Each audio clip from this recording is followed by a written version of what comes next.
ما هو لما الاهلي لقى بيراميدز دافع في حد عايز يوجه الدوري لبيراميدز، الاهلي انسحب بالشياكه، مش قصه بقى خايف ومش خايف وحكام اجانب والقصه دي. يا عم انت ضحك على الدهون يا عم.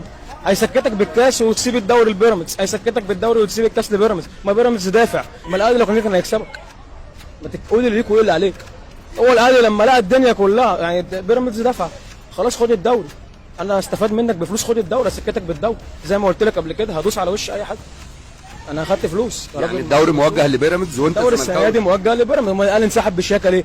انا بقى كراجل زملكاوي بفهم كوره احب اقول لك دلوقتي ان الاهلي انسحب بالشياكه، واحنا عارفين من قبل الماتش بيتلعب مش قصه حكام اجانب، والاهلي لو كان جه كان الاهلي كسب الزمالك. يعني الناس اللي بتهاجم الاهلي وبتقول حنف الاهلي كان عنده حق في قرار الانسحاب؟ كان عنده حق طبعا. هو الدوري موجه لبيراميدز يا جماعه من قبل ما الدوري يبتدي، واحنا عارفين الدوري رايح لبيراميدز.